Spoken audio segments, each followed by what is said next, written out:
with you. Good evening, everyone. I hope my slides Madam, are visible to you. yes, please, they are visible. Yes. Good afternoon from here. Okay. So thank you so much. First of all, thank you so much, Monta, for inviting me here, for having me here for the topic multimedia forensics. So hi, everyone. Myself, Vernika Mehta. I am a teaching and research assistant in National Forensic Sciences University, and I'm pursuing my PhD, my research in multimedia forensics domain.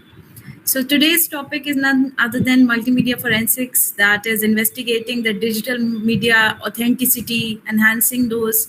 So we are going to learn all about what multimedia forensics is and what are the type of cases do we receive in multimedia forensics. What are the techniques that we do apply in multimedia forensics that we are going to see here in the multimedia forensics. So let's begin with the multimedia forensic and it's important in the digital age. Let's firstly understand what is multimedia forensics. It is basically comes under the umbrella of digital forensics. You all must have heard of digital forensic, where we are solving the crime related to cyber. We are extracting this digital data. So multimedia forensics come under the umbrella of digital forensics, or we can say it a media forensics. It's a scientific study that focuses on the analysis, authentication, and investigation of digital multimedia evidences. Now, digital multimedia evidences can be anything. It can be an image, it can be an audio, it can be a CCTV footage, it can be a e-signature, digital files, it can be anything. So all this comes under the multimedia evidences. Now, it encompasses the various techniques, methodologies, and tools which are used for extraction, which are used for enhancement, which are used for comparison, and which are used for proving proving any particular case. It can be your videos, it can be through audio recordings, and it can be through documents as well.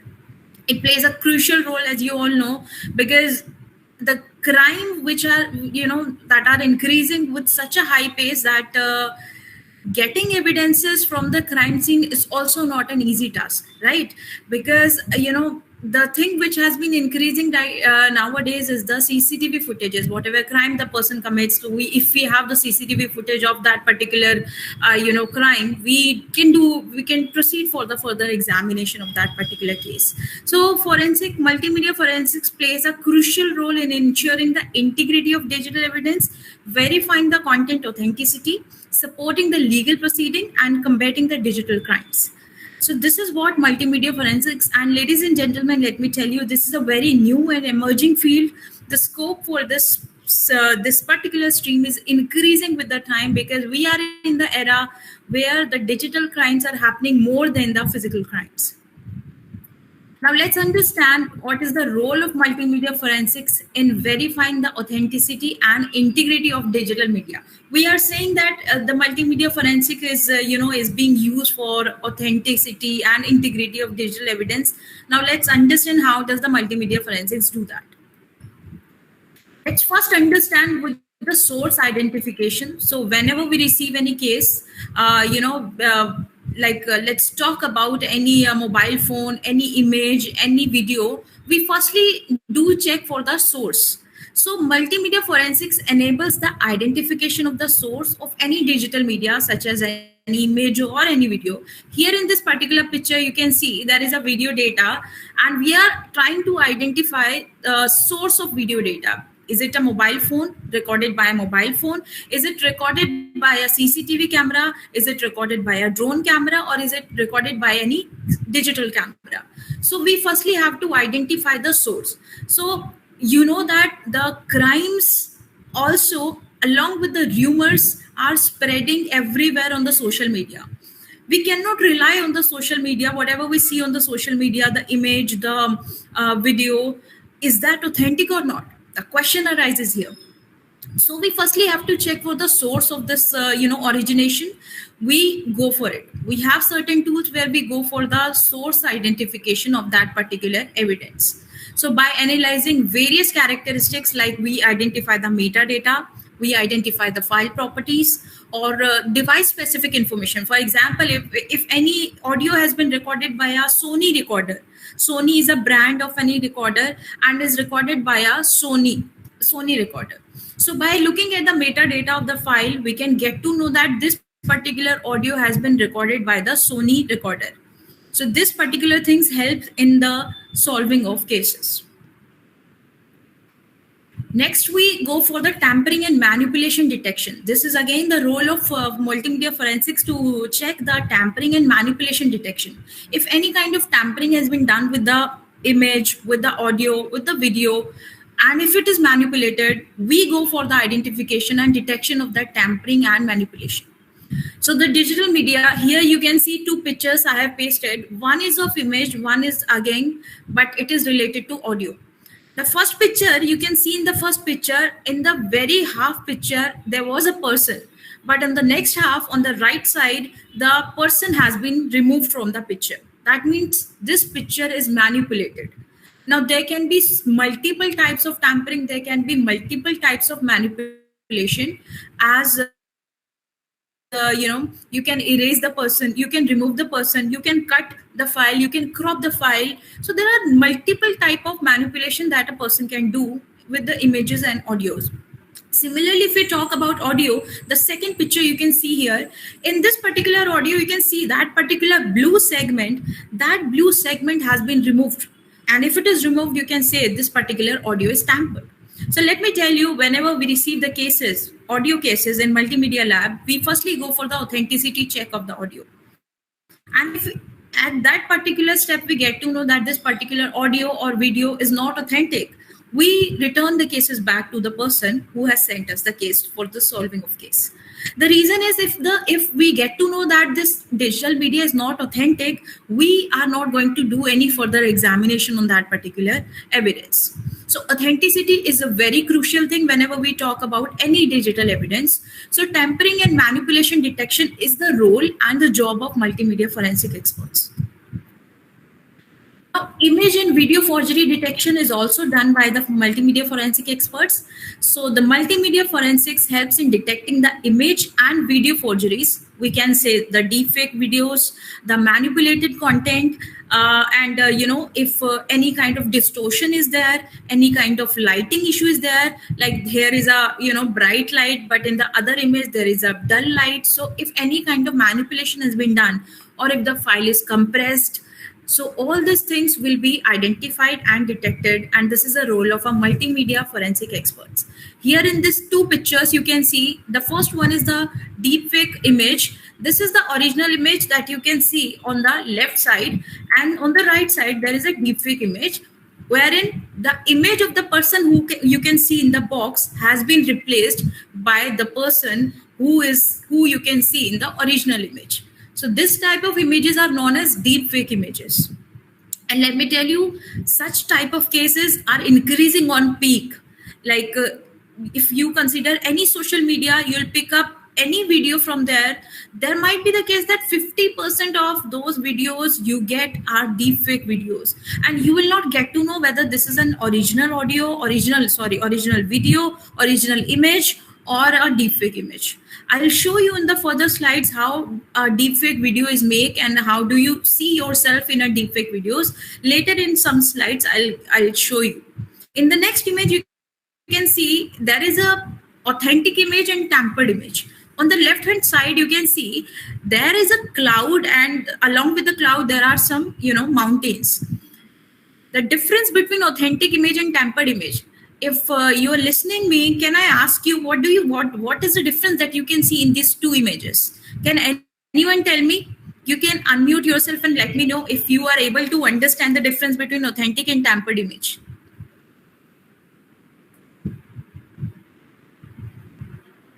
Anyone?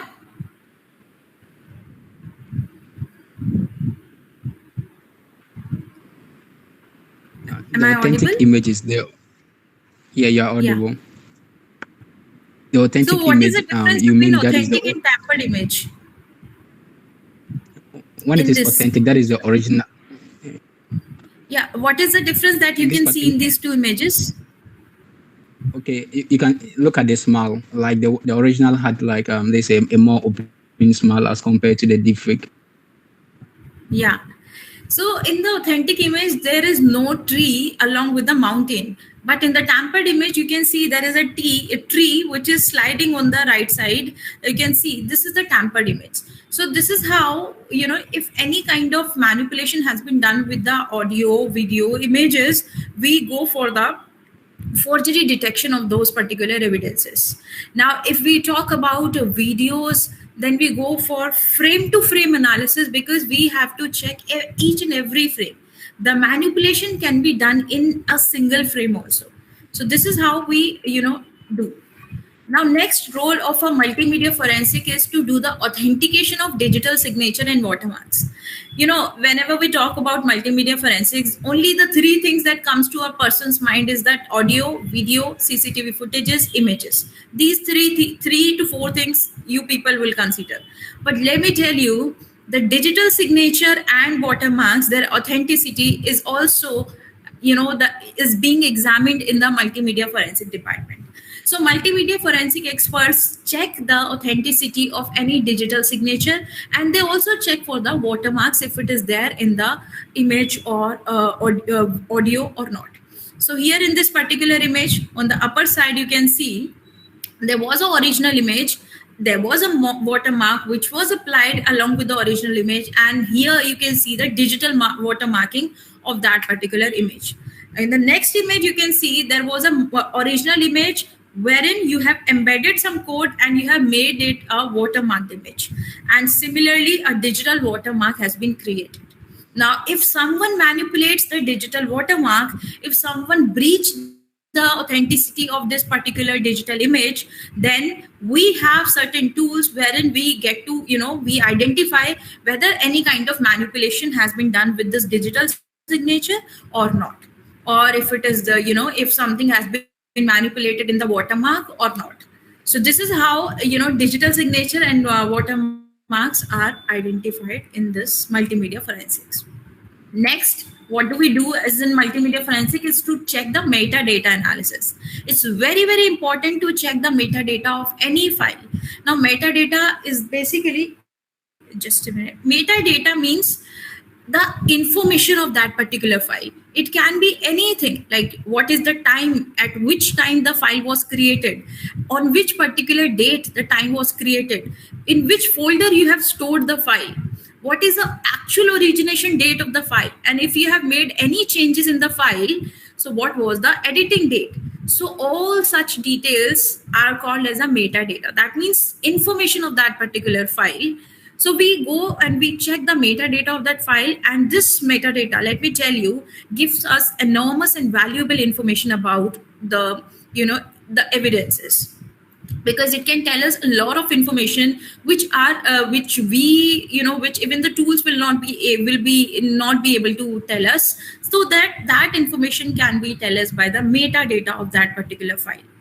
So let me show you just one thing. So let me tell you, whenever we reach at the crime scene, okay, whenever we reach at the crime scene, we receive the cases, we, create the hash value of that particular evidence. So to maintain the authenticity, let me show you how do we create the hash value.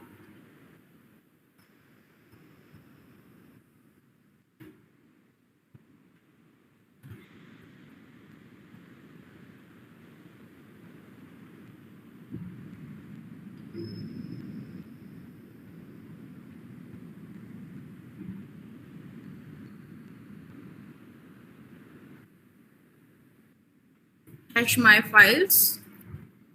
I had downloaded it, but I'm not getting it. I know.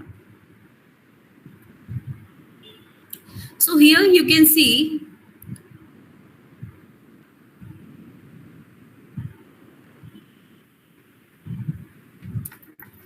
hash my files. Here you have opened this particular website. What you are going to do, you're just going to download it, and then you can upload your file here. Once you'll upload your file here, you will see that a hash value is generated for that particular file. I had downloaded it, but okay, let's just do this again. Let's open a file here.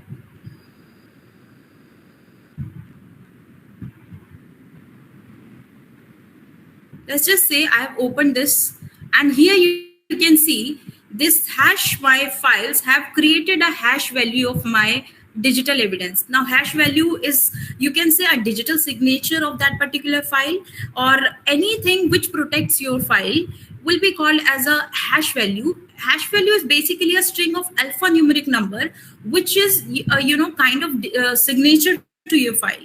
And if you make any changes in your file, this particular hash value will be changed. Can you see this MD5 and this SHA1? This is the hash value of the files. And let's just say if I make any changes in this particular file, in this .1 PNG, the moment I change anything in this particular file, your entire hash value will be changed. So what do we do whenever we receive any cases from the crime scene? We prepare a hash value of that particular file, and then uh,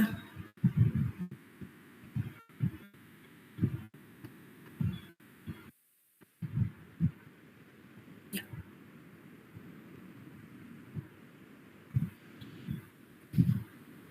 We prepare the hash value, and then when we receive the cases in the lab, we compare the hash value of the file which is there with the audio or video or any digital evidence. So maintaining the hash value is very important. Now let's come to the metadata. When we talk about metadata, if any kind of information has been changed in the metadata of the file, your hash value will be changed.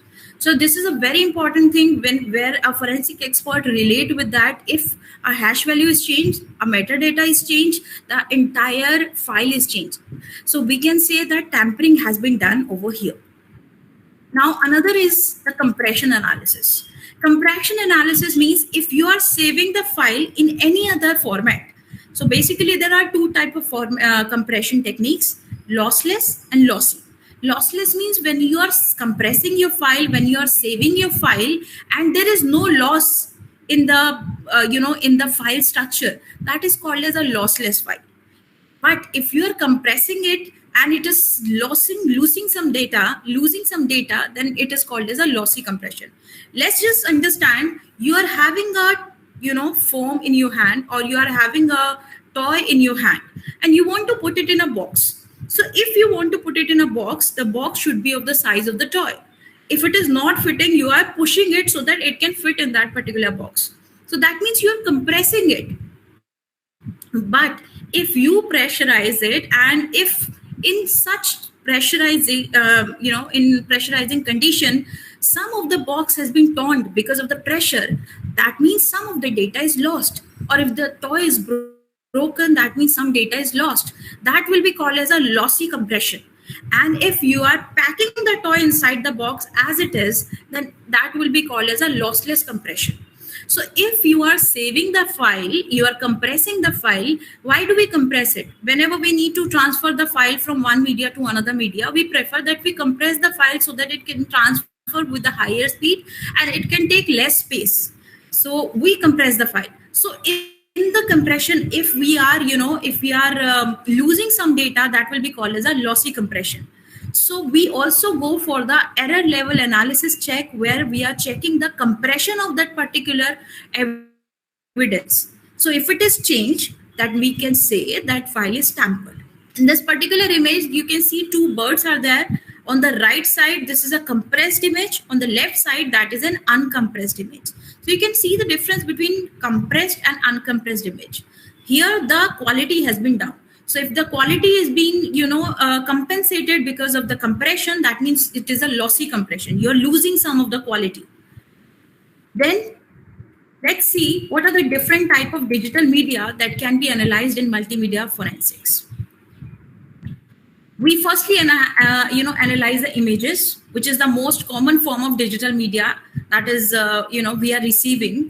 So it can be in any format. It can be JPG, it can be PNG, it can be TIFF, to identify any signs of manipulation and to determine the image origin. In the beginning, I was telling you about the source origination, source identification. So it is a similar thing. To detect the hidden information. Hidden information means watermarking. If you have done any kind of watermarking, that will be called as the hidden information. So here in this particular picture on the right side, you can see in the picture below, you can see everything was dark. But when we have applied some filters, you can see there are a lot of information that we can see from this picture. So this particular enhancement are done by the softwares that we have. We are using MPEG-5 software for enhancement, which is a licensed software. So, it is generally used for enhancing such images. Now, another example, if a car is moving with a high motion, with a higher speed, so you can see if it is car moving with the higher speed, the motion will get blurred. So to get the enhanced version of the image, we have to apply the de-blurring option in that particular image. So it depends from image to image what type of images we are receiving and what type of filters do we need to apply on that particular evidence. Then we are receiving the videos. Here you can see this particular video.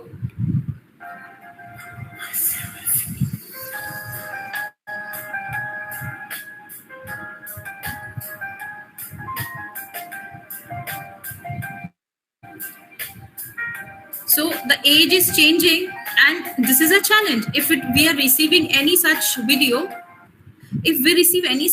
it is a challenge for us. So in this era where we are dealing with the multimedia evidences, image, video here and there comes a lot of challenge along with us.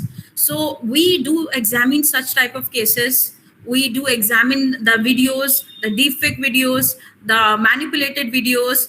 Now here in the second video, I would like to show, here you can see there is an upper video and the below video. These two segments of the video, the upper part of the video shows a girl who has done makeup of the particular artist, and she's acting like that particular actor. So for example, if we receive such cases for examination in a multimedia lab, it becomes a challenge for us. Let me show you.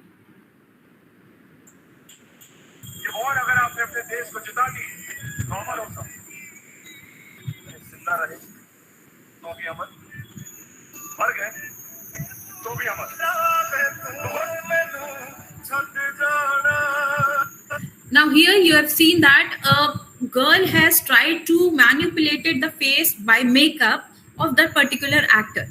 So this was something which we can identify with the naked eyes also.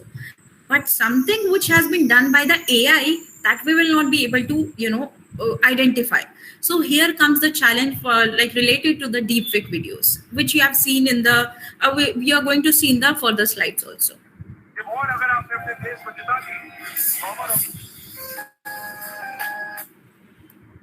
Now the audio recordings. So the audio recordings which we are receiving in the forensic lab is the cases. It could be of threatening call, it could be a kidnapping call, it could be a terrorist call, it could be an anti-corruption bureau call, it could be a recording which has been done during the spying of any particular person.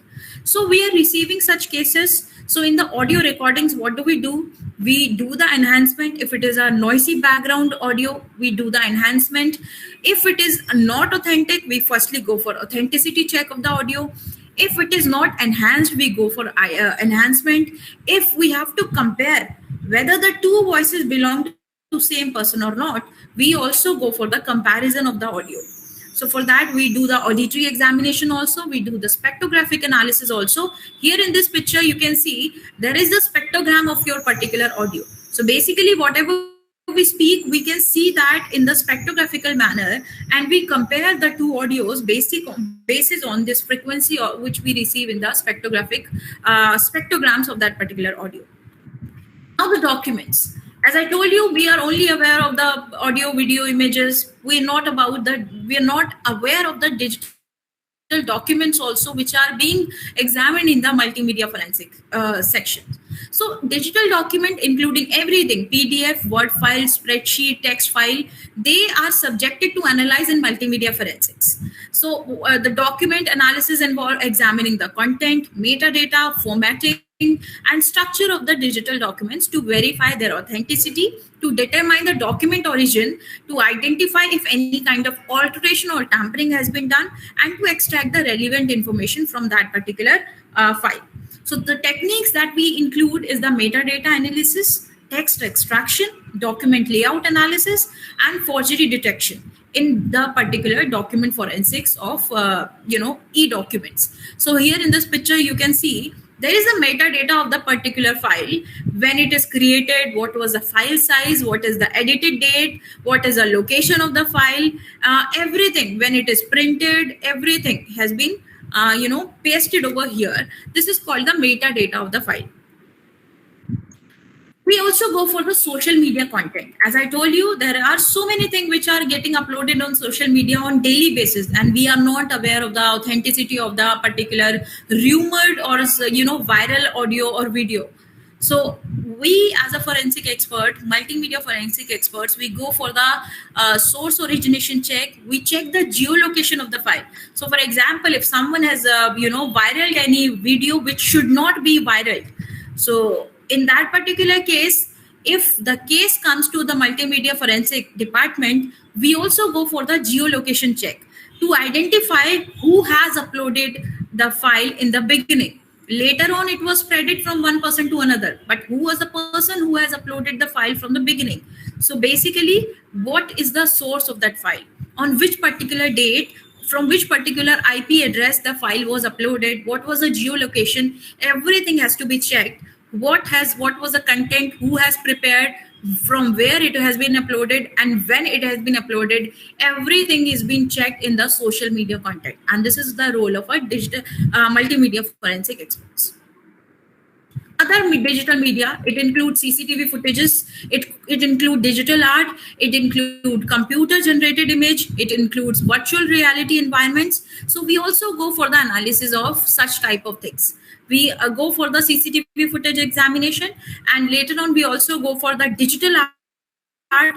Like for example, someone have copied your art. Now you are putting a case of copyright or plagiarism.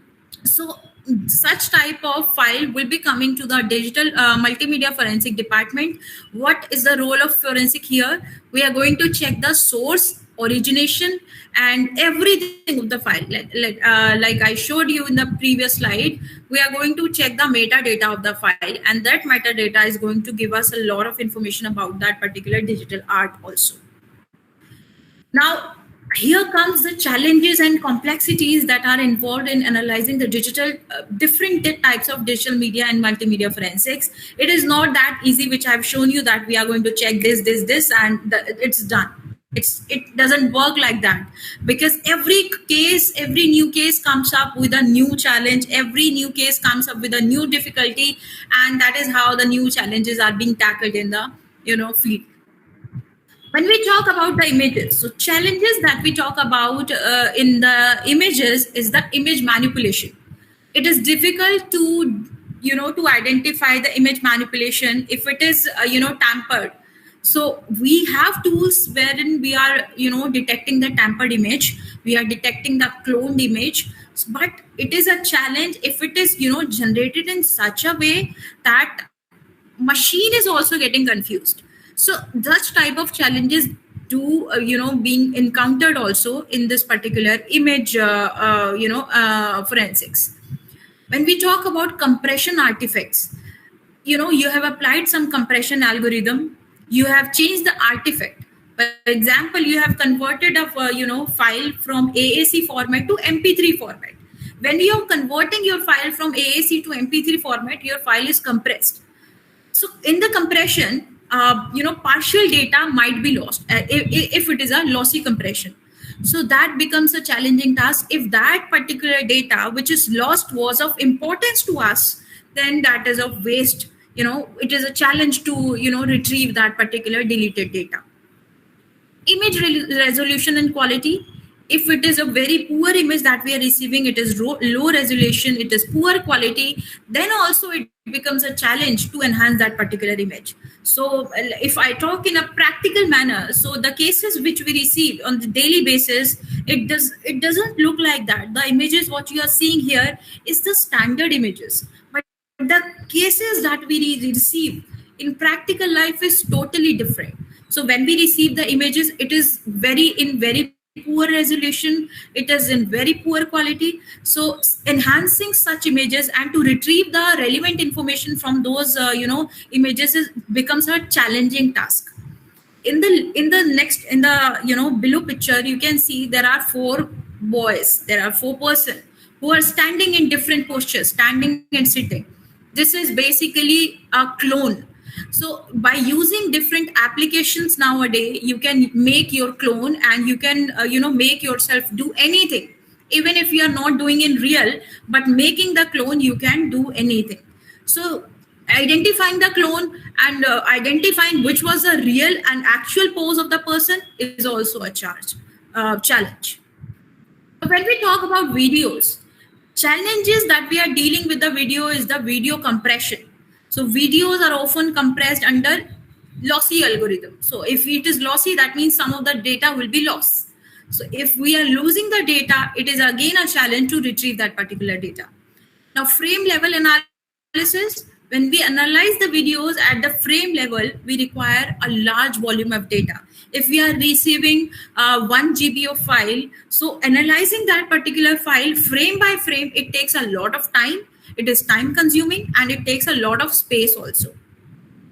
Now, video editing techniques, advanced video editing techniques, which have been incorporated in so many, application nowadays. Like you can see here in this picture, this is a mobile application which I have downloaded. I have downloaded from the App Store. So this particular app is having that particular splicing option. Splicing means if you are cutting a particular segment of that particular video, is called as splicing.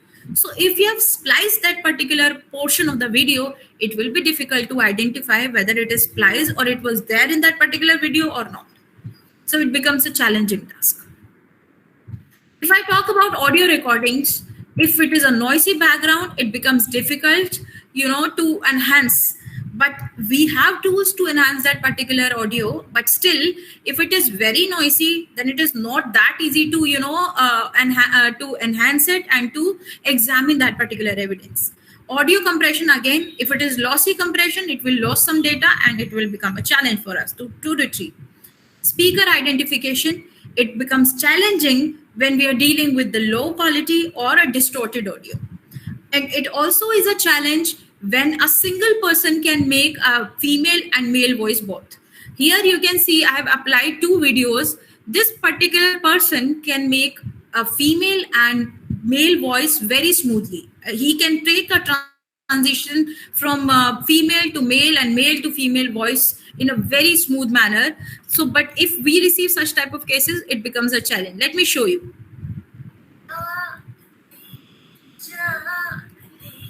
Let me know if you can hear it. Please let me know. Somebody please let me know if you can hear it.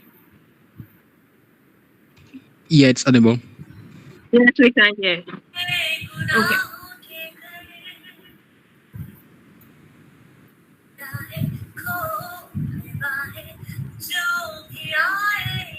This is a female voice.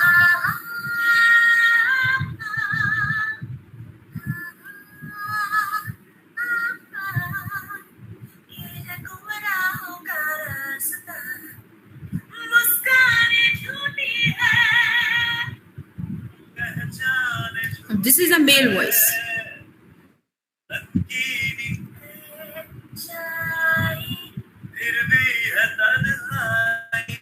You can see. So you can see this person can smoothly take a transition from male to female and female to male voice. So if we receive such type of cases, it becomes a challenging task to us to identify whether it is a male or a female. Again, there is one more audio where you can see where a transition has been done very smoothly.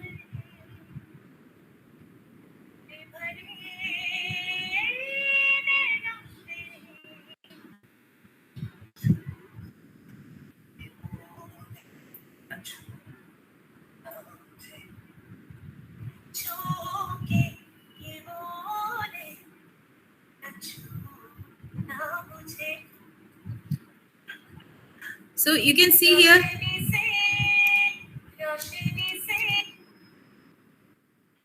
So you can see here what type of transition this person have taken from male to female. So such type of cases are challenging. Now, what are the challenging in the document? Here in the metadata and time spent manipulation, if we have to identify, it sometimes become difficult, because digital documents may have altered metadata or manipulated the timestamp.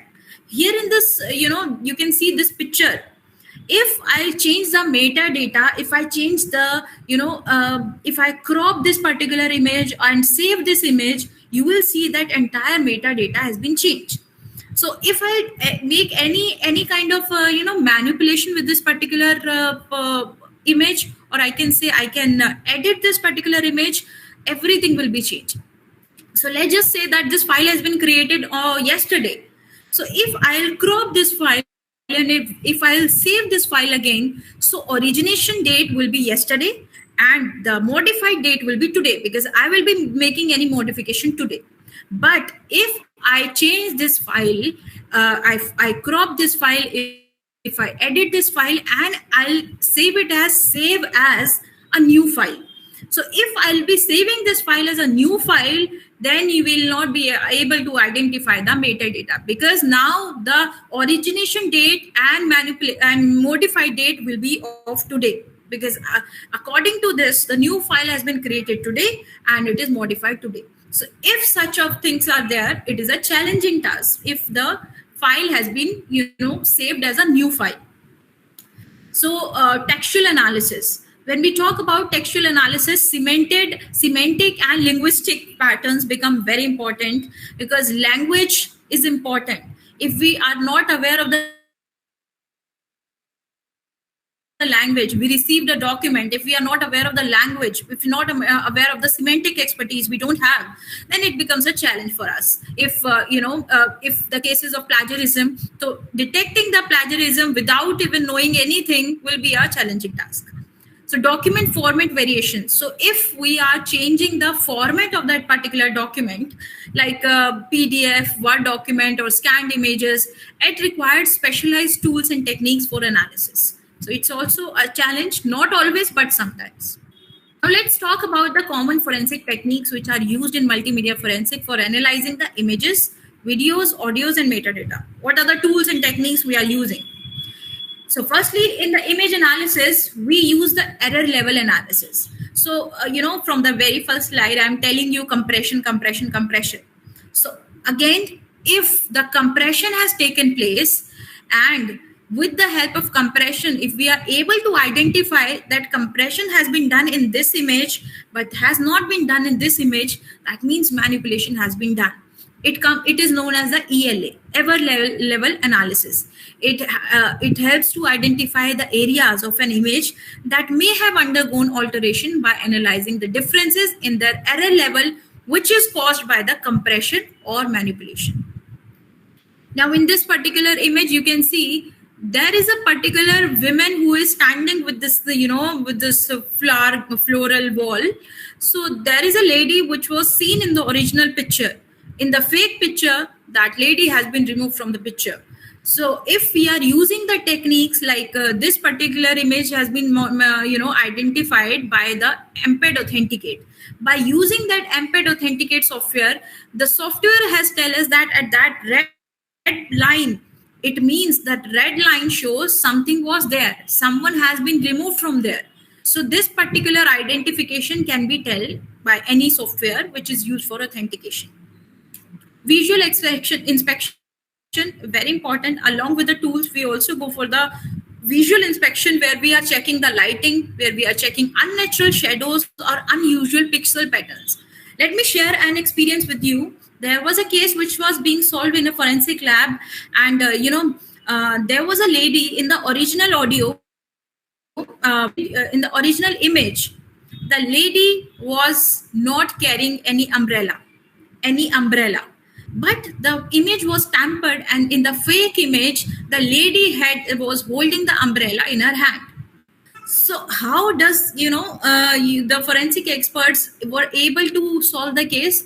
Because if the original image was having the umbrella, so there should be the shadow of the umbrella. But in the forged image, there was nothing like that. There was the umbrella, but there was no shadow. Although the sun was there, so if sun was there at the back side, the shadow should be there. So ultimately, there was no shadow, which has made it to the conclusion that there was no umbrella in the original image. So visual inspection helps us in all such identifying all such things. When we talk about noise analysis, checking the noise which is created by any particular digital device, any particular camera, is important. So analyzing the noise pattern in an image can reveal the inconsistencies or manipulation if it is introduced during editing or compression. Like for example, you have recorded the you have recorded any video using this particular mobile that I am having, but for the editing you have used your own mobile phone. So the noise level which is of my mobile is different than which is in your mobile, which are being used for making an edit in that particular video. So the noise level, noise analysis can tell us that the two different devices are being used for editing it. Source camera identification, as I told you, we identify, every particular device is having a unique sensor characteristics and the noise pattern. So if you are using a different device, we can get to know that the source is different, because it will be having different sensor characteristics, it will be having different noise pattern, on the basis of which a forensic expert can identify the source camera which has captured an image. When we talk about video analysis, we go for frame to frame analysis. Each and every frame has to be analyzed. We go for the motion analysis. We go for the timestamp analysis. Timestamp means, like for example, CCTV footage is being recorded. Like what is the actual timestamp at that particular time? Video stabilization analysis.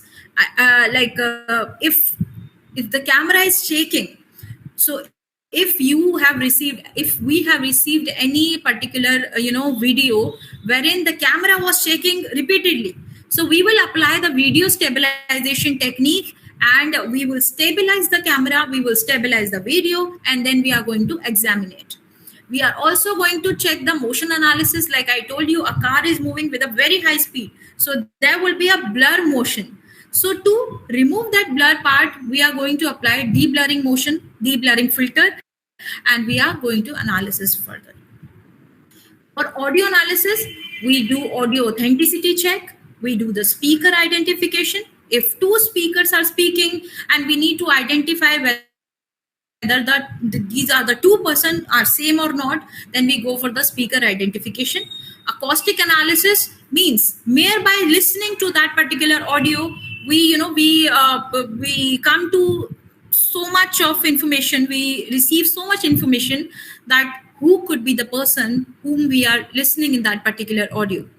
There might be a very unique things also, like there are street noise, there is a specific background noise, there are reverberation, echoes. So all these things can become a part of the analysis of that particular audio. Audio watermarking. If we are hiding some message in the audio, you would have heard in the digital watermarking, you have seen that we are hiding a message in that particular image. Similar things happen in the audio watermarking. If you are hiding any specific message in the audio file, then it becomes an audio watermarking technique. So we as a forensic experts, multimedia domain, we also analyze the audio watermarking in the audio cases also. Metadata analysis. In the metadata analysis, we go for EXIF data analysis. In EXIF means, exchangeable data format. Exchangeable means when we are, having all such information, like we are having the GPS coordinate, date and time of capture, like basically metadata. When we are talking about metadata, it includes everything. I told you in the beginning also, it includes the date and time of capture, the make and model of the camera from which image has been taken, the GPS coordinate, who has taken, from which mobile it was taken, from which device it has been taken, everything will be there in the EXIF data. File format. So what is the particular format of the file? It will also become under the metadata analysis. So forensic expert also go for the metadata analysis of the digital evidences. Now let's come to the image forensic. But before going to the image forensics, I would like to ask everyone, if you are listening to me, is there any question till now, or shall we proceed? Any doubt, any question? Or am I clearly audible to each and everyone? Yes, yes, sir. Yes, ma'am. I have a question relating Yeah. to the metadata. Actually, when we see that any photo posted on social media like Facebook or Instagram or any social media in WhatsApp, if you try to retrieve the metadata, Yeah. mostly it's not available. Exactly. So, you know any solution or any tool that we can use to retrieve that data from the picture? It is No, possible. it is yeah, I got your point. This is a challenge. It is still a challenge if something has been uploaded in the on social media. There will not be any metadata found along with it. It is a challenge, but on the same side, on the other hand, you can do one thing. If you are having any doubt on the authenticity of that particular audio or video, you can send that particular audio or video to the forensic lab. We are having certain tools where we are where we are checking the authenticity of audios, authenticity of images, so we can check the authenticity of that particular audio. Even if we don't have metadata, but we can check the authenticity, if it is authentic or not, if it is tampered or not, basically. So we can do that. But yeah, we will not be having the metadata in that particular case. You're right. Okay, thank you. Okay. Shall we proceed? Okay. Now we are having the image forensic. What do we do in the image forensics? So in the image forensic, here you can see this is called as the metadata. Here you can see there is a picture, and in that picture, wait a minute, is the pointer? Here you can see there is a picture, and when we open this picture in this to check the metadata, everything, entire thing, you can see what was the shutter speed of the camera, what was the aperture of the camera, what was the focal length when you have taken the picture, was the flash on or off when you were taking the picture. Everything was mentioned. This is called as a metadata, and this is the exif data, you can say, wherein you are getting every kind of data. EXIF data means exchangeable image file format. It is metadata which is specific to digital images captured by cameras. So it includes information such as camera settings, lens details, camera manufacturer. So all these things, if it is there, it is called as the EXIF data. We also check the clone detection, noise analysis, splicing detection. So splicing means when some portion of the same image is cut and pasted to another section, it is called as splicing. Here you can see 4 pictures. First picture is a copy move. You have copied and moved to another place. Another is JPG compression. The first one is a uncompressed image. On the right side is a compressed image. In the third picture, you can see noise inconsistency. In the left hand side, there was no noise. In the right side, some noise has been, you can see the noise has been incorporated. Here, there is no such noise, but here in this picture, you can see the noise. Splicing. As you can see, some portion of this picture has been cut and pasted along here. You can see this is called as splicing. So all of these things is being done in the image forensic. We check for the clone detection, noise analysis, splicing detection. These things are being done. Source identification, superimposition analysis, and content analysis. Here you can see you're checking the class, whether it is a computer, it is a scanner, it is a camera, it is a mobile phone, it is a laptop. We are checking that for source, for identifying the source. Once you got to know that this is a mobile phone, then what is the brand? What is the model? It is a Samsung, is it an iPhone, it is a LG phone? What are the brand and model? Then after that, you got to know that this is this particular brand or model. Then we go for the specific feature of that. If it is iPhone 13, if it is iPhone 14, iPhone 13 Pro Max, what is the specific model? So we go from scratch to the advanced level for identifying the source. So source identification techniques attempt to determine the original source of an image. They compare image features such as sensor, pattern, noise, or camera specific artifacts to a reference database to identify the camera. Now, if let us say that someone has, is claiming that this picture has been clicked by an iPhone. On the other hand, that picture was clicked by a Samsung mobile phone. So how does a forensic expert going to check in these particular cases? So we are going to check the characteristics, the sensor characteristics of the iPhone, which is a standard. The Samsung phone is also having some standard feature. So we are going to compare that picture with the standard database of Samsung mobile phone as well as the iPhone, on the basis of which we will be concluding that this particular picture, the source of this particular picture, is whether an iPhone or a Samsung mobile phone. Superimposition analysis, when we are comparing the alignment and blending of different layers within an image to identify possible manipulation, such as adding or removing the objects, we can go for the superimposition analysis. It is one of the type of analysis that we do in the image forensics. Content analysis. Content analysis techniques examine the semantic and visual consistency of an image. They can detect anomalies such as unrealistic lighting, perspective inconsistencies, or implausible object placement that may indicate manipulation.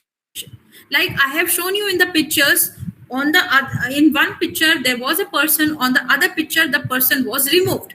So the entire object was removed. That will comes under the content analysis because you're checking the content of the file. Again, source camera identification we've covered. Image manipulation detection. Now see, here in this particular image, when we call for error level analysis, here there is an original image on the left hand side. On the right hand side, you have created a new copy but with slightly lower quality. That means you have compressed that image. The difference in the picture is not much clear. So you will see that, okay, both the pictures seems to be same. But when we are going to analyze with the tools that we have, we will see the error level result of that. And this error level will tell us that this particular object, this particular image has been compressed, because of which error level has been changed. So the lower image, this particular image you can see is the error level result. So you can see the pink and purple shade, and this is some kind of shaky thing. It tells us that this particular image has been compressed. This is how we check the image manipulation. When we talk about authenticity verification using noise patterns, here you can see there is a PRNU comparison. PRNU means it is a technique. It is a authentic. You can say it is used for verifying and for comparing the fingerprint which is embedded in the image with the known camera fingerprint. Like for example, if a picture has been clicked by this particular camera, and we have to compare it with the picture which is clicked by a different camera, so we are going to check the PRNU of that particular camera, which will tell us that this is the fingerprint of the camera. So every picture, like here you can see this PRNU, the signature of this image, something looks like this. This particular grayish thing is created by the camera. So this is the fingerprint of that particular camera. As you know now, whenever when we touch any evidence, we left our fingerprints over there. You're leaving because you are exchanging the two objects. It's Locard's exchange principle. Similarly, when you are clicking the photo from a camera, it is going to leave some fingerprints over there. That is called as a PRNU value of that particular image. We're going to check the noise analysis. As I told you, noise pattern of every device will be different. We're going to check that. We're going to check the sensor noise also. That is called as a noise signature. So sensor noise also can be checked, and we can get to know whether the image has been clicked by the same camera or not. Again, compression artifacts. If it is a compressed image, or JPG ghost analysis. Now, JPG ghost analysis means it detects the remnants of hidden or manipulated data in JPG formats. For example, if you have, manipulated an image, So there will be a JPG ghost which will be there, which you cannot see obviously with the naked eyes. But when we are going to apply certain algorithms, we will be able to see there is a ghost image, which will tell us that this particular audio image is not authentic. Now let's see what we do in the video forensic. This was all about the image forensics. So as you know that multimedia forensics comprises of image, video, audio, CCTV footages, digital documents. Now we are talking about the video forensic. What are the tools that we use in the video forensics? First, we do the frame level analysis. See, every frame, every video is nothing but the collection of frame. But this is a picture. When you have collected so many pictures together, it will start moving in motion. That means video is nothing but the collection of photos, collection of frames, right? So we check the frame level. Each and every frame has to be checked. Here you can see frame number 70, frame number 51, frame 45, frame 36. So we are going to check the frames, analyzing individual frames of a video for inconsistency or modification. It might be the possibility that one of the frame could be manipulated and the other entire video would be untouched.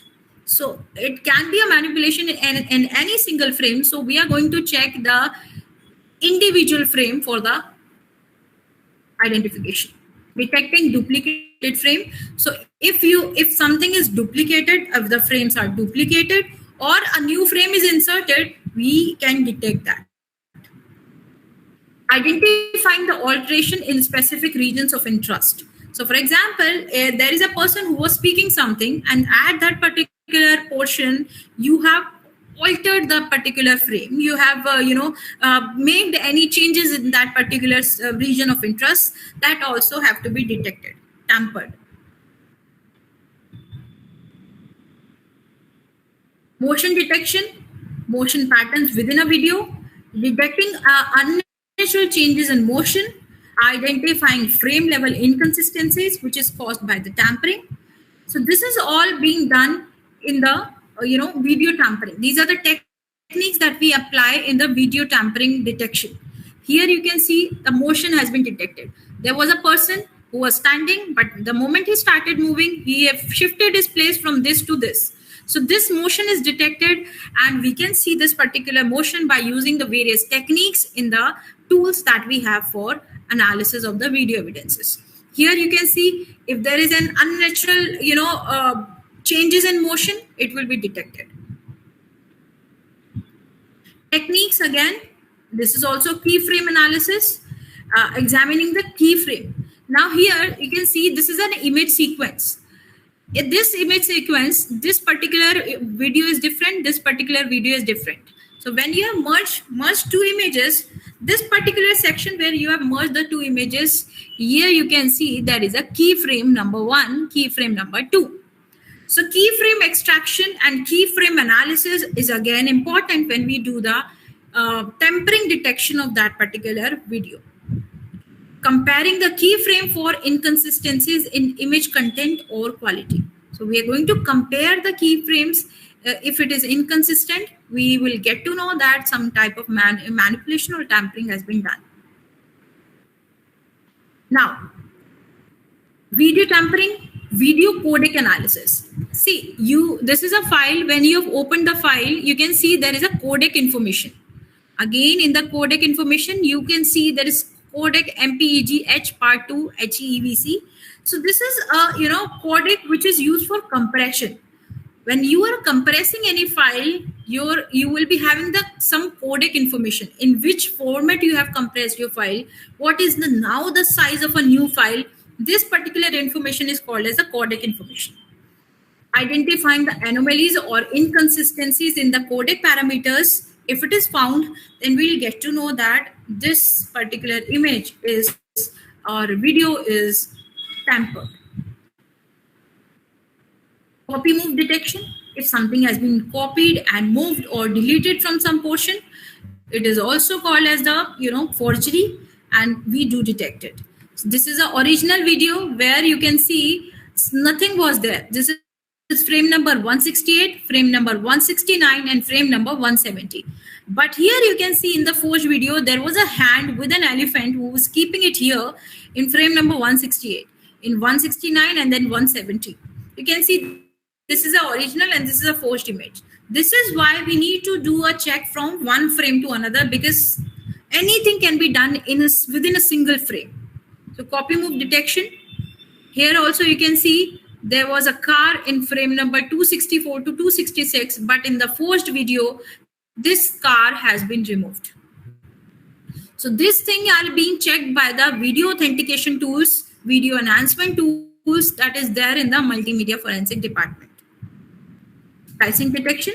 If you are cutting some specific portion of the video, it is called as a splicing. So here you can see you have cut the entire video. This is one video. This is another video. So those two videos you have loaded in your software, and within that audio, within that video, you are uploading one new video. It is a splicing. So splicing is also detected by the softwares, and it is a type of detection of video forgery. It is a type of video forgery. Deepfake analysis. Now, I would like to show you how does a deepfake work, what is a deepfake, and how it is being prepared. So deepfake detection is also a challenge, still a challenge, but researchers are still working hard to come up with the things wherein we can easily identify a deepfake image or a video. We analyze the facial expression, lip syncing, if the lips are getting synced with the video or not. So all these things are being checked. Now, please just see this video. I'm just playing it.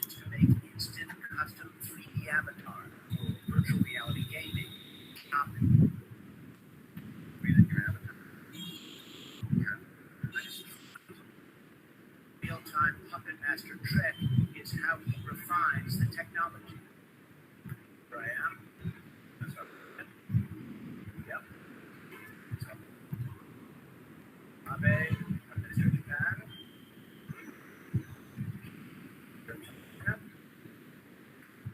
No.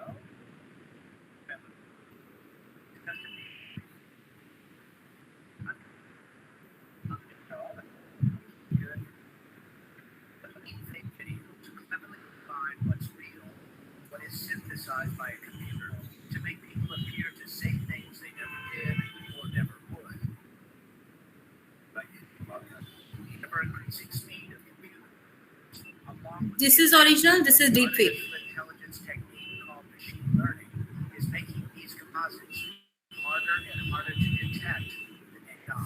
This is the face swap, which puts Steve Buscemi's face on Jennifer Lawrence's body. Nicolas Cage onto a series of marquee stars in iconic roles. Terrific. So, this is how deepfake will, you will not be able to identify whether it is a real image, real video, or a deepfake video. Along with the deepfake video, let me tell you, deepfake audios are also there, wherein, it is still a challenge to identify a deepfake audio, synthetic audios, AI generated audios. So it's a challenging task. Video forgery detection, temporal analysis, where we are checking the time domain of that particular, if something timestamp has been changed in that particular video or not. So we go for that particular detection. Video forgery detection. These are the techniques that we apply in checking the video forgery. Now, when we talk about audio forensics, in the audio forensics, there are a lot of things. We do the audio authentication, we do the speaker recognition, we do the comparison, we do the enhancement, we do the watermarking check. This is all the things that we are doing in the audio forensic examination. In enhancement, we apply so many filters. We have softwares wherein we apply so many filters, wherein we can remove the noise, we can remove the, we can increase the signal strength. All these things are being done in the audio enhancement. Audio synchronization analysis, wherein we see the lip and the audio and the video are synced with each other or not. Noise and error analysis, we do check. Audio time stretching analysis, again, by seeing the time frame pattern, we go for the audio time stretching analysis. In speaker identification, we do the spectrographic analysis. We are having so many algorithms which we apply for comparing whether the two audios are same or not. We are having multi-speech, we are having computerized speech lab, we are having AccuStack, which we use for, and there are a lot other tools. Edit Tracker is there for authenticity. Then there are a lot many open source tools are there which are used for enhancing and for spectrographic comparison of the audios as well. This is how the spectrograph look like. Whenever you speak something, you can feel the vibration over here. So whatever, when your vocal cords are vibrating, these are the vibrations that are being generated. Then these are the vibration basis which the frequencies are created. And we are going to compare the frequencies of two person, because when I am speaking, my frequencies are different. When another person is speaking, his or her frequencies are different. So we are going to compare those frequencies, and then on the basis of this, we tell us whether these two audios belong to the same person or not. So speaker recognition algorithm, acoustic analysis, we check the pitch, frequency, timbre, and if multiple audio, musical instruments are there, there is a thing we call as a septum, which is used to identify how many musical instruments are being played in that particular audio. And to separate that, this is a tabla, this is a harmonium, this is flute, this is a guitar. We can identify that. Now, techniques which are used for audio authentication is digital signature analysis, audio watermarking, and background noise analysis. This is all what we have discussed earlier also. Now, when we talk about digital signature analysis, we analyze the digital signature which is embedded within the audio file. We verify the digital signature to establish the integrity and origin of the audio recording, and detecting any alteration or modification in the digital signature is again the part of digital signature analysis. When we talk about audio watermarking, it is imperceptible digital watermarks which is there in the audio recording. Authenticating the audio by detecting and verifying the presence of watermark is also comes under the audio watermarking techniques. Background noise analysis. There are a lot of many tools that we have for comparing the background noise of any particular audio. Detecting the tampering. There is again, we are having so many tools. We are having, we do the spectral comparison, we do the waveform check, we do the DC offset check, histogram we check, we check the levelogram for detecting the audio tampering. So there are a lot many techniques that we do for checking the audio tampering, or we can say the audio authenticity. Audio waveform spectral analysis, that's what we are doing. Challenges that we faced in multimedia forensic is that sometimes we are receiving an encrypted file. We do not have the password of that file, so it becomes a challenge. Although most of the time it gets recovered, but yeah. Advanced manipulation technique, because nowadays lot many techniques have been come up in the market which is being used for manipulating. So those advanced manipulation techniques pose a slight challenge. Compression artifacts, as I told you, if it is a lossy, you will lose most of the data. So it's a challenge. Variability in recording conditions. For example, if it is recorded in a night, if it is recorded in a day, if it is recorded in any other space. So variability in recording conditions, whether I was fine when I was recording, whether I was having cough or cold when I was giving a record. So these type of things becomes a challenge.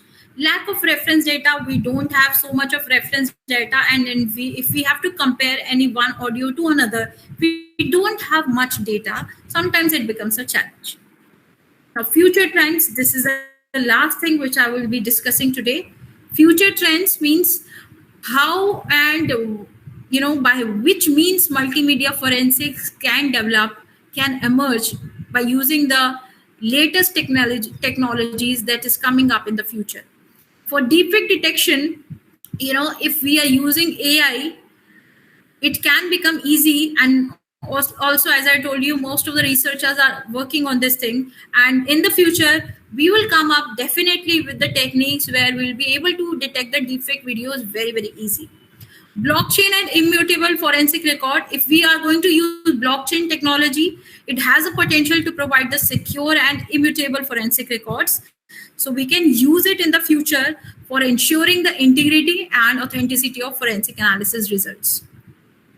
By using the AI and machine learning, we are going to get a lot of help. It can aid in automating and speeding up the analysis process. It enables the detection of the complex manipulation, and it will assist in the identification of pattern or anomalies that are difficult for human analysts to detect. So, multimedia forensics not only work and only in multimedia forensics. Cyber forensic, digital forensic, machine learning, AI, everyone has to come up all together and go hand in hand so that we can come up with the new techniques and latest technologies can be used so that we can incorporate in a multimedia forensic domain, and we can come up with a new method of solving the cases. Multimodal techniques again can be used in the future.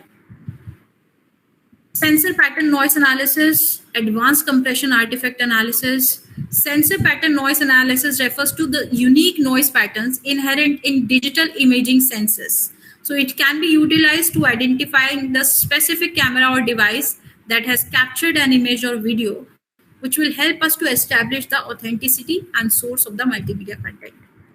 And forensics for encrypted media, if we will be having, we know that there are so many methods coming up for encrypting the multimedia to protect the multimedia. So research is focusing on development of techniques that can be used, to analyze the encrypted content without requiring any decryption. As I told you that it is a challenge to work on the encrypted file, but researchers are working upon that. In future, maybe we'll get to work upon the encrypted files wherein we do not have to make it decrypt and then we have to work it. We can directly work on the encrypted files. Quantum computing we can use in the future. We can collaborate and standardize, as I told, we all can collaborate. We can work together so that we can come up with the latest technology which we can incorporate in the multimedia forensic domain. So this was all about multimedia forensics, and you may follow me at on Instagram or YouTube. I'm running a channel, Forensics with VM, and if you have any queries related to multimedia forensic, if you want to know more something about this, you can drop me a mail on vernika.mehta@nfsu.ac.in. And thank you so much. I hope it is clear. If you have any doubt, please let me know.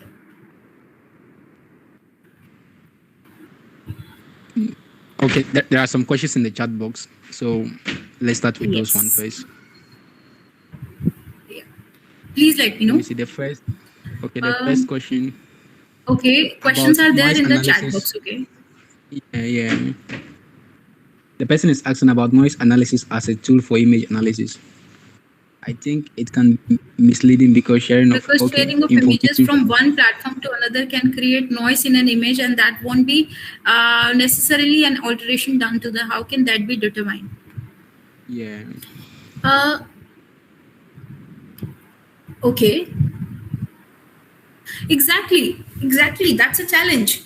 If you are sharing any image from one platform to another, but in that case, if we know the source of file, if we know the exact origination of the file, we'll get to know, okay, this particular camera has clicked this file. We can reach to that origin, we can reach to the source of that particular image or the file, and we get to know the origin of that particular file. So in that particular case, your noise analysis, become a challenging task because it will be, changing from one platform to another. But when we talk about the sensor noise analysis, it will remain same because it will be captured by any particular device, so that particular thing can be detected. Okay, then we have another question again. Whether voice spectrography is as specific as fingerprint. Yes, Mr. Ketan Mehta, yes. We say that our fingerprints are unique and different and it belongs to us only. Similarly, your fingerprint, voice prints are also unique. my vocal tract length and your vocal tract length, because female are having the length from 13 to 15 and males are having length from 15 to 17 centimeter. But even that, the males are having different pattern. This is a natural god gifted thing. The frequencies which are getting generated in your vocal cords will be specific to you. So you can say this is a voice print of, or a voice prints of your own. It can be analogy to a fingerprint. Yes. Next question, I can see whether image was captured with device A and then transferred to device B and edited. Thereafter, transferred to device C and again edited. Finally, it is recovered from device D.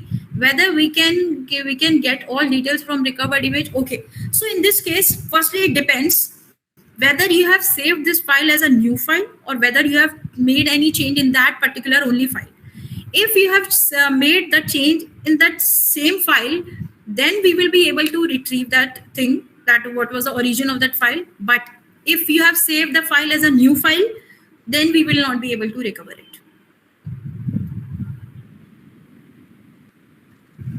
Ian is saying, you're trying to say that authentication can't be done without comparison with the original content? Authentication can be done without the original content. Authentication can be done because therein we will get to know, okay, for example, there is an audio, you have cut that particular audio and you have pasted another audio along with that audio file. So herein, the software will detect that two different frequency audio has been merged together. So in this particular case, we did not need any, reference file to compare it with someone. Only authentication tools and techniques could work over here in such cases. Did you get my point, Ian? Yes, ma'am. Thank you very much for that very insightful presentation. My question actually is based on the fact that I think as you were presenting, there is some image you showed where a lady was standing with flowers, and then you were able to tell in the edited photo that the lady was actually removed. Yes. So in that case, it gave me an impression that if you just receive a photo that is being contested, you can actually tell that it has been edited or not. But now my question comes to scenarios where, let's say my photo was clicked and then it has been going viral on WhatsApp. Then we get some edition which has been edited on the social media. So can you be able to tell that that particular photo has been edited without having the original photo that I took with my phone? In this case, firstly, not just this tool detection will work. Again, we are going to check the metadata of the file also, because metadata will help us. If we have the metadata, it will help us to identify the source. So we'll be able to understand, okay, on this date, this picture was clicked by this camera on this location. In the slides, I have shown you that this EXIF data and metadata will also capture the geolocation. So we will be able to understand, okay, and in such type of cases, some other corroborative evidence could also help. Like for example, you can get the tower data record. So that will be able to, you will be able to identify whether you were there at the time or not. If you have your mobile phone, so you will be having the, network connection over there.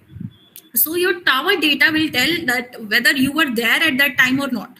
So along with the, image, we can get furthermore for the other evidences which could work as a corroborative evidence. I hope I am clear. But ma'am, in this case, if the photo has been downloaded from, let's say, WhatsApp, okay, I think the metadata will be lost. The original metadata, let's say the metadata that was there for the phone that took the photo, okay, that metadata will be lost, right? Yeah. Okay, if it is downloaded, if it is Yes. downloaded, then we have to apply certain other things along with this. If there is no metadata, certainly we have to go for another things. We can check the authenticity, and even if authenticity does not work for us, we have to certainly go for another corroborative evidence, not just with the image in that case. Okay, ma'am. Also, another question. You talked about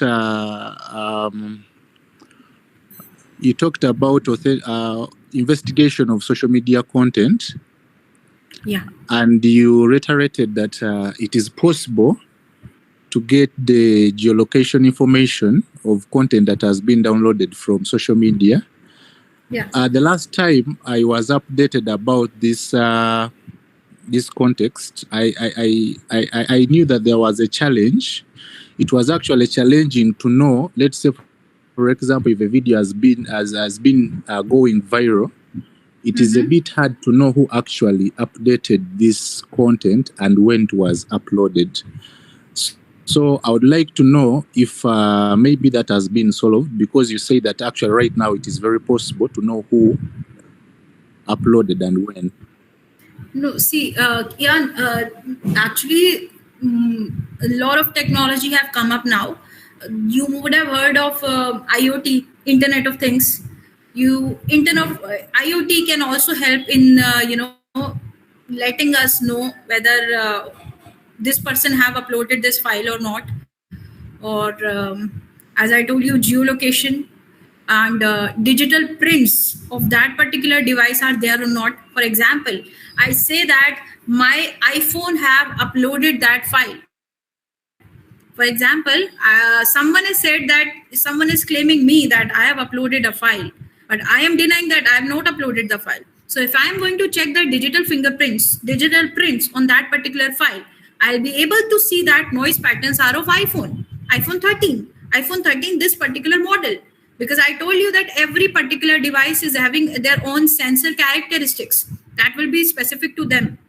So we are going to check that also, and then it will be able to help us to understand, okay, so this particular device was the one who has uploaded the file on the social media.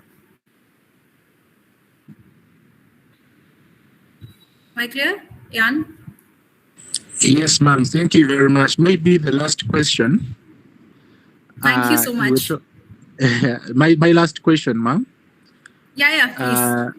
You talked about lip syncing. Like, let's say, for example, yes, there are some times where I've seen videos recorded whereby the lips are not syncing with the audio within the video.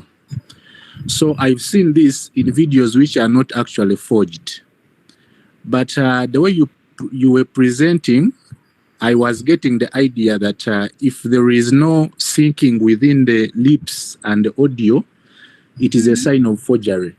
But yet, there are under normal circumstances where you can find that the lips are not syncing with the audio. So how do you draw a line between the two? See, as I told you, deepfaking, people are still working on that. There are some tools which can identify deepfake videos. I have not worked upon that tool as of now. I would love to work upon that. But there are certain tools which have already come into the market which works on the deepfake detections also. And researchers are also working on this to incorporate AI and machine learning in this deepfake detection techniques, so that we can, it becomes easier for us in such cases like you've discussed. In such cases, it becomes easier for us. By using any tool, we can identify whether it is a deepfake video or not. But by the naked eyes, you cannot tell whether it is forged or not, whether it is a deepfake video or not. Yeah. Thank you very much, ma'am. Thank you, Jan. I think Mr. Sandeep was raising the hand. Mr. Sandeep, would you like to ask the question?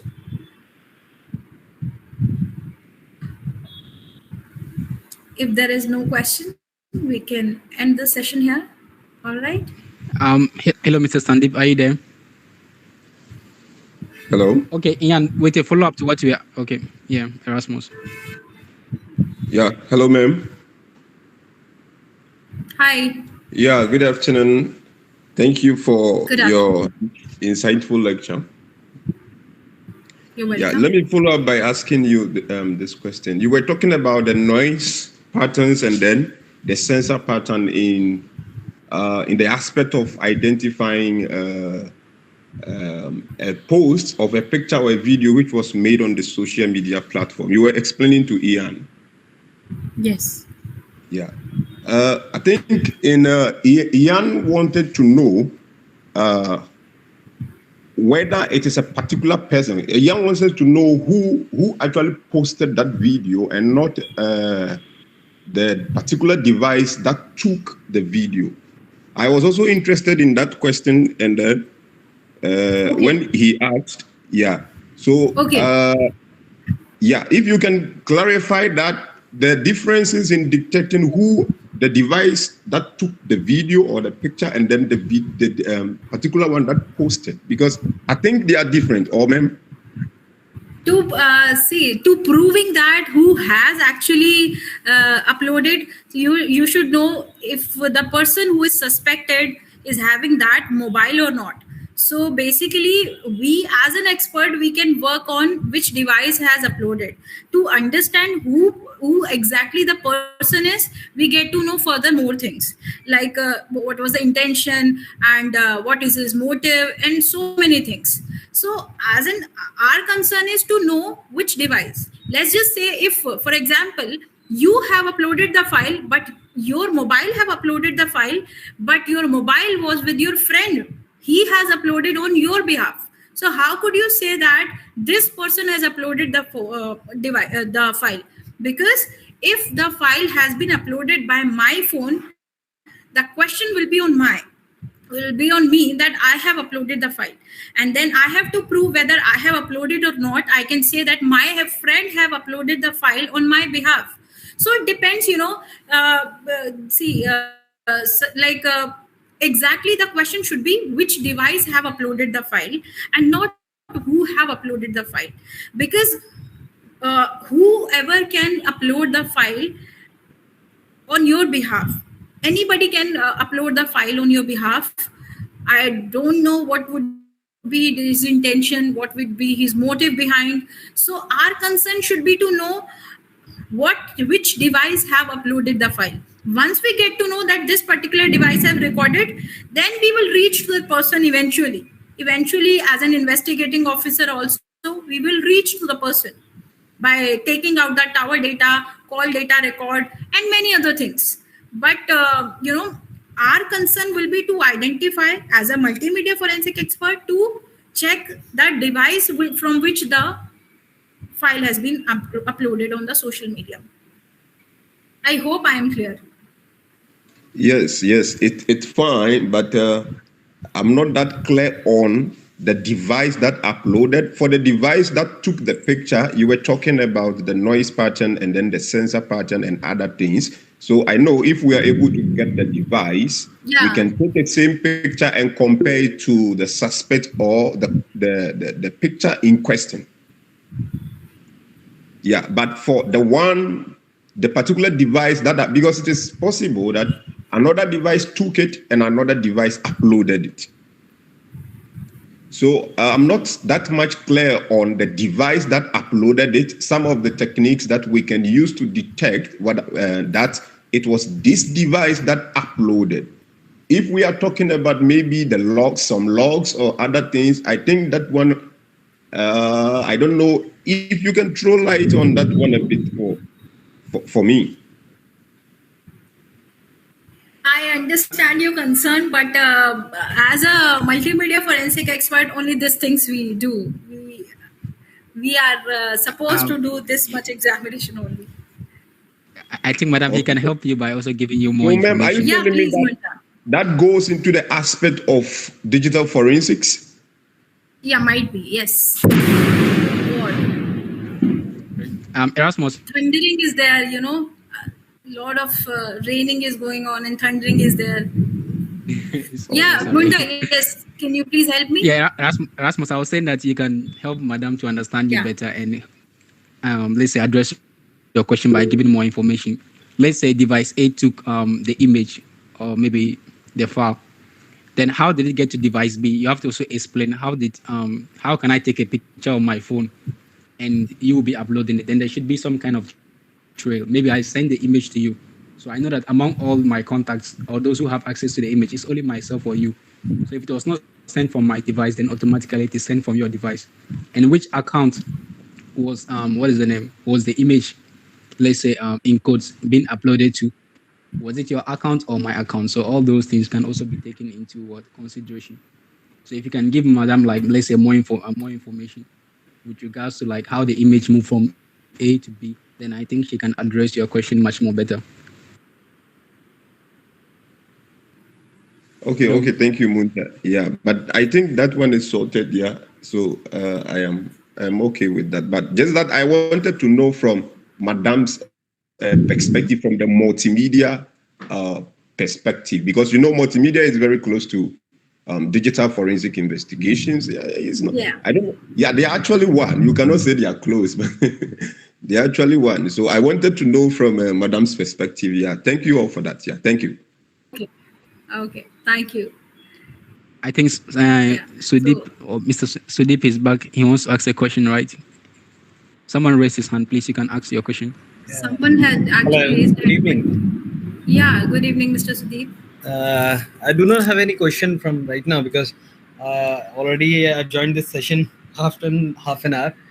So I just want a favor from your side. I just want the content regarding the multimedia forensics in form of PDF or whatever book you can refer to us for the reading. Okay. You can drop me an email. I have shared my email ID. I can I can pin it here. You can share me an email. I'll share some of the content with you. Fine. I'm sharing in the chat box. Okay. Thank you. Thank you. Okay. Thanks Thank you, Sudeep. Thank you so much, Munta. Okay, I have just one more question to ask. We can close. I think one of the challenges that we have in this forensic science is like getting the, let's say, the resources or the available labs. Like if you look at like let's say in a lot of countries, especially developing countries, we don't have apart from the expertise, we don't have the tools or the capability to set up the labs.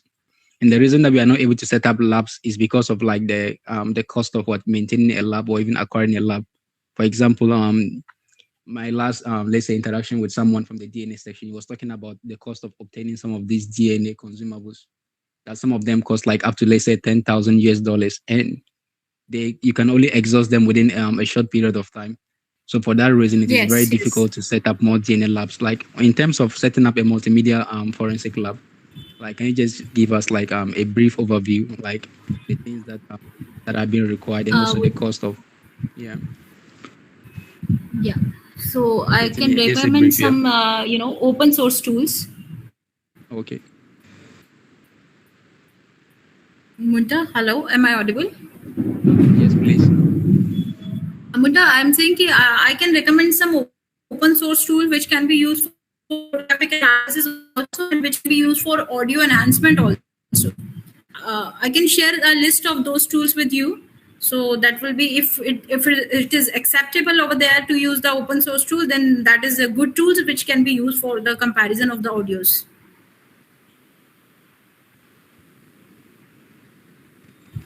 Okay, all right. So apart from the open source tool, like with the normal tools, like how let's say expensive, like if you want to go like premium and have like this launching software to have like an entire let's say standard multimedia lab and to maintain it, is it that so expensive?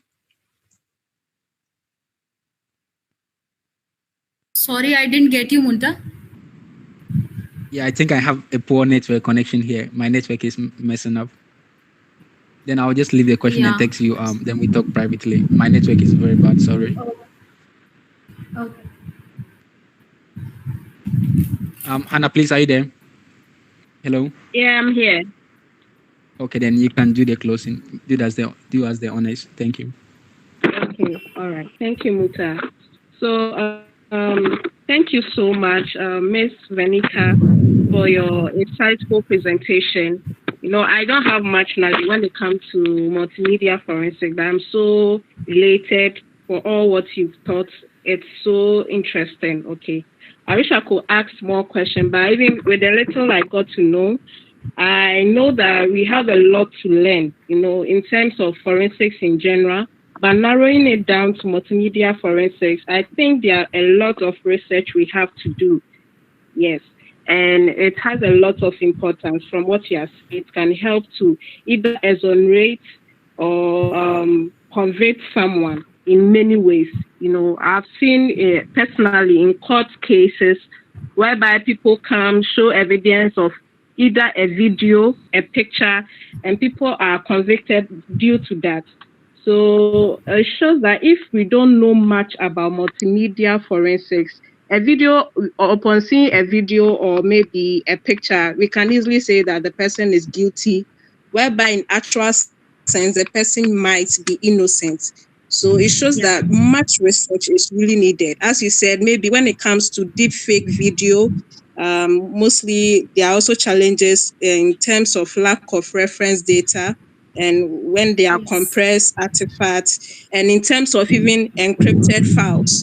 So it shows that there are a lot to learn in terms of multimedia forensics. So thank you so much for enlightening us about all these things.